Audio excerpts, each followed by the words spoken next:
nongkrong gitu. Iya, biasa juga kita karaokean di pinggir warkop mungkin. Terus nanti ada teknik-teknik kah biasanya juga kan gitar gitu. Mungkin ada perbedaan kah gitar yang apa namanya listrik ataupun juga Atau gitar yang akustik. akustik juga. Nah, tapi nanti ya saudara di Sapa Indonesia Akhir Pekan. Nah, tapi sebelum ke sana kita akan ke informasi pertama dulu di Sapa Indonesia Akhir Pekan. Saudara, ini ada informasi di Blitar, Jawa Timur, seorang santri meninggal dunia usai dilempar papan kayu oleh seorang pendamping pondok pesantren. Dari hasil pemeriksaan sementara pihak polisian, pendamping pondok pesantren tersebut melempar papan kayu karena emosi lantaran para santri tidak segera mandi dan sholat duha usai kegiatan olahraga. Menurut nenek korban, cucunya pingsan setelah terkena lemparan kayu. Meski sempat mendapat penanganan pertama, nyawa korban tidak tertolong.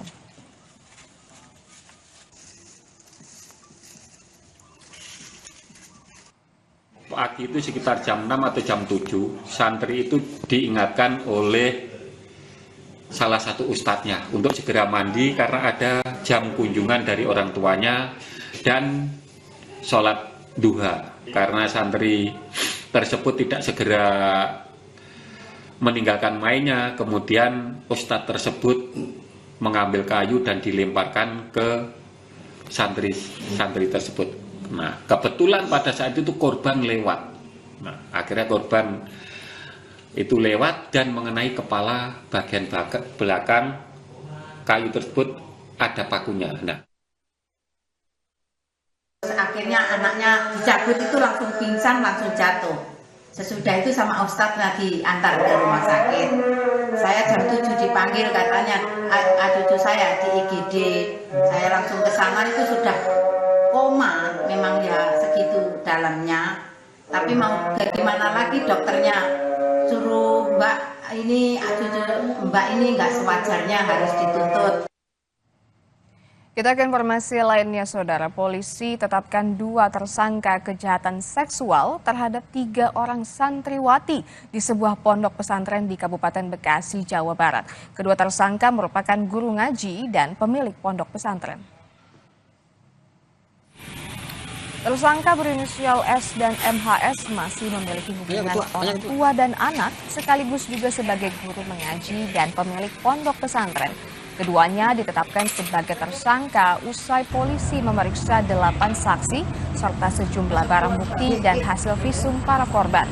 Saat ini sudah ada 3 korban yang melaporkan kasus tersebut ke Polres Metro Bekasi dan tidak menutup kemungkinan masih adanya korban lainnya. Kedua tersangka melanggar Undang-Undang Perlindungan Anak dan terancam hukuman 15 tahun penjara. Ya, tersangkanya ada 2 orang. Yang pertama itu atas nama inisial S dan satu lagi inisial MHS. Ini sebenarnya hubungannya antara satu sama lain adalah orang tua dan anak, bapak dan anak lebih tepatnya. Nah, korban yang korban hingga per hari ini sebenarnya ada 3. Teman kami masih tetap mendalami. Kalau apabila memang masih ada korban-korban lain yang masih belum kita datakan atau memang belum melaporkan, ya kami masih mengumpulkan bukti-bukti tersebut. Sebelumnya ratusan warga geruduk salah satu pondok pesantren di Kabupaten Bekasi, Jawa Barat buntut dugaan pencabulan yang diduga dilakukan oleh oknum guru ngaji terhadap sejumlah santrinya. Ratusan warga mengamuk meminta 2 terduga pelaku segera ditangkap dan segera diproses hukum. Petugas kepolisian yang datang ke lokasi berhasil meredam aksi massa dan mengevakuasi kedua terduga pelaku kekerasan seksual ke Mapores Metro Bekasi.